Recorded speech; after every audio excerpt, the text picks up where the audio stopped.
நமது அஸ்ட்ரோவாசன் டிவி நேயர்கள் அனைவருக்கும் வணக்கம். இறைவன் கருணையால் அனைவரும் நன்றாக இருப்பீர்கள். இந்த வீடியோவில் நம்ம பார்க்க போவது வைகாசி மாத ராசி பலன்கள். இந்த வைகாசி மாத ராசி பலனில் முதல்ல என்னென்ன சிறப்பு இருக்குது, இந்த மாதத்தில் நடக்கக்கூடிய அமாவாசை பௌர்ணமிகள் மற்றும் கிரக பயிற்சிகளை முதல்ல பார்த்துடலாம். இந்த வைகாசி மாதத்தில் 2 அமாவாசை வருகிறது. அதாவது வைகாசி மாதம் 2ஆம் தேதியும் மற்றும் வைகாசி மாதத்தின் இறுதி நாளான 31ஆம் தேதியும் அமாவாசை 2 தினங்கள் வருகிறது. பௌர்ணமி வைகாசி மாதம் 16ஆம் தேதி பௌர்ணமி வருகிறது.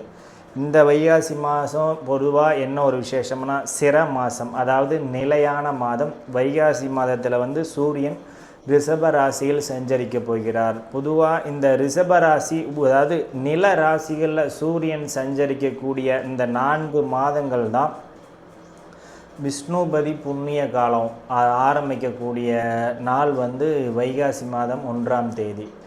இந்த வைகாசி மாதம் 1ஆம் தேதியில் சூரிய பகவான் மேச ராசியிலிருந்து நில ராசியான ரிஷபத்துக்கு பயிற்சியாகி விஷ்ணுபதி புண்ணிய காலத்தை ஆரம்பித்து வைப்பார்.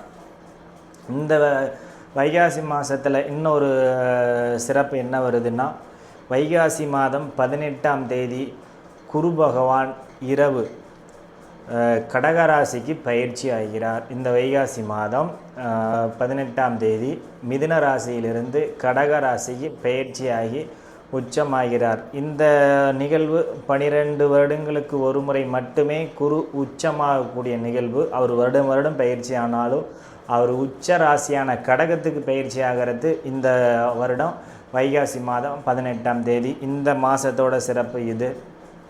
இன்னொரு இது என்னென்னா, இவ்வளோ நாள் நம்மளை அக்னி நட்சத்திரம் நடந்துகிட்டு இருந்தது. அக்னி நட்சத்திரம் வைகாசி மாதம் 14ஆம் தேதியோடு முடியுது. இந்த வைகாசி மாதத்தில் நடக்கக்கூடிய நிகழ்வு. அது மட்டும்தானா அப்படின்னா அப்படி இல்லை. வைகாசி மாதம் 15ஆம் தேதிக்கு குருவான் ரிஷப ராசியிலிருந்து மிதுன ராசிக்கு பயிற்சி ஆகிறார். அதாவது தன்னுடைய ஆட்சி வீட்டுக்கு அவர் பயிற்சி ஆகிறார். இந்த வைகாசி மாதத்தில் நாம் ஒவ்வொரு ராசி பலன்லையும் பார்க்கலாம். மிதுன ராசிக்கு உண்டான பலன்களை பார்க்கலாம். மிதுன ராசி என்னப்பா, இந்த மிதுன ராசிக்கு பலன்? எல்லா ஜோதிடருமே மிதுன ராசி ஆஹா ஓஹோன்னு இருக்குது. ராசியிலே குரு இருக்குது, அடுத்து ராசியிலே சுக்கிரன் இருக்குது. சித்திரை மாதம் ஃபுல்லாக உங்களுக்கு நல்லா தான் இருந்திருக்கும், அடுத்து வைகாசி மாதம் நல்லா தான் இருக்கும் அப்படின்லாம் சொல்கிறாங்களே, அது உண்மையா அப்படின்னு கேட்டிங்கன்னா உண்மை தான். ராசிநாதன் உங்களுக்கு 15ஆம் தேதி வரைக்கும் 12ஆம் இடத்துல இருந்தாலும் 15ஆம் தேதிக்கு பிறகு அவர் ராசிக்கே வருகிறார். இந்த இடத்துல ராசிக்கு வரதுனால என்ன ஒரு அமைப்பு, ஆல்ரெடி உங்கள் ராசியிலேயே 18ஆம் தேதி வரைக்கும் குரு இருக்க போகிறார். 18ஆம் தேதிக்கு பிறகு தான் அவர் கடக ராசிக்கு பயிற்சியாகி உச்சமாக போகிறார். அடுத்து 25ஆம் தேதி வரைக்கும் உங்கள் ராசிக்கு, அதாவது மிதுன ராசிக்கு 5க்கும் 12க்கும் அதிபதியான சுக்கிரன் ராசியிலேயே 25 நாள் இருக்கிறார். அதை பார்த்திங்கன்னா 3 சுபகிரகங்களும், அதாவது குரு சுக்கிரன் புதன், அதாவது உங்கள் ராசிநாதன் புதன், இந்த 3 கிரகங்களுமே பெரும்பாலான நாட்கள் உங்கள் ராசியிலேயே சஞ்சரிக்க போகிறார்கள். இதனால் என்ன ஆகும், முதல்ல ராசிநாதன் ராசிக்கு வரத்து, ராசிக்கு யோகர்கள் ராசிக்கு வரத்து, ராசிக்கு 7 10ஆம் அதிபதிகள் ராசியிலே இருக்கிறதுனால என்ன நடக்கும், முதல்ல உங்களுடைய உடல்நிலை மேம்படும். ஒரு எதையுமே நம்ம செஞ்சிடலாம் அப்படிங்கிற அளவுக்கு ஒரு தைரியமும் உங்களுக்கு இந்த வைகாசி மாதம் வரும்.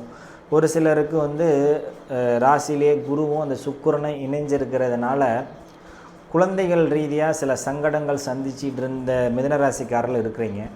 அந்த சங்கடங்கள் இந்த மாதம் உங்களுக்கு நிவர்த்தி ஆகக்கூடிய மாதமாக இருக்கும். அது என்ன சங்கடம்னா, நம்ம குழந்தைக்கு மருத்துவ செலவு வந்திருக்கும், அந்த 2 எதிரி கிரகங்களா இல்லையா, அதனால் இணைஞ்சிருக்கிறதுனால அந்த மருத்துவ செலவு இனிமேல் உங்களுக்கு இந்த வைகாசி மாதம் இருக்காது. அந்த வீண் மருத்துவ செலவு உங்களுக்கு இருக்காது. அதுக்கடுத்து ராசிநாதன் ராசிக்கே வந்துட்டான். இந்த 3 கிரகங்களும் பார்க்கக்கூடிய இடம் எந்த இடம், உங்கள் ராசிக்கு 7ஆம் இடம். 3 கிரகங்கள் ராசிக்கு 7ஆம் இடத்துல பார்த்தா என்ன நடக்கும், உங்களுடைய மனைவிக்கும் உங்களுக்கும் அந்யோன்யம் அதிகரிக்கும். கணவன் மனைவி ஒற்றுமை அதிகரித்து குடும்பத்தில் ஒரு மகிழ்ச்சி பிறக்கும். கணவன் மனைவி ஒற்றுமை அதிகரித்தா மகிழ்ச்சி மட்டும் பிறக்காது, உங்கள் வீட்டில் குழந்தை செல்வமும் பிறக்கும். ஏன்னா கணவன் மனைவி ஒற்றுமை அதிகரித்தா உங்களுக்கு புத்திர பாக்கியம் கிடைக்கும்.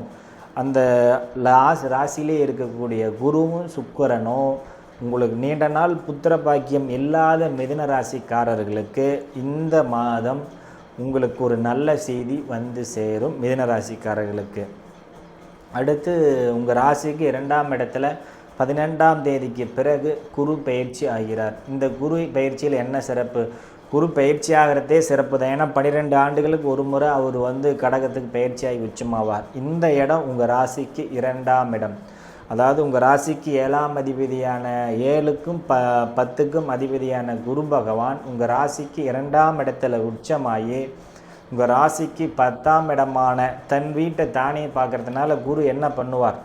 முதலில் உங்களை தொழில் வளர்ச்சியை ஏற்படுத்தி தருவார். இந்த இடத்துல அவர் பாதகாதிபதி அந்த மாதிரிலாம் போகவே கூடாது. இது கோச்சார அமைப்புகள். அதனால் உங்கள் தொழில் வளர்த்தை ஏற்படுத்தி கொடுப்பார். இந்த மாதம் முழுவதுமே உங்களுக்கு ஆரம்பமே நீங்கள் நினச்சிக்கங்க, ஒரு சிறு சிறு சறுக்கெல்லாம் சந்திச்சுக்கிட்டு இருந்த மிதுன ராசிக்காரர்களுக்கு இந்த மாத தொடக்கமே அமோகமாக இருக்கும். 15ஆம் தேதிக்கு பிறகு ராசிநாதன் ராசிக்கே வந்ததுக்கு பிறகும் தொழில் வளர்ச்சி ஒரு ஜம்ப் பண்ணி லிஃப்டில் போகிற மாதிரி தொழில் போகும். அதே மாதிரி வேலை அமைப்புகளும் மிதுன ராசிக்காரர்களுக்கு இந்த வைகாசி மாதம் முழுவதுமே மிகச்சிறந்த நல்ல அமைப்பு.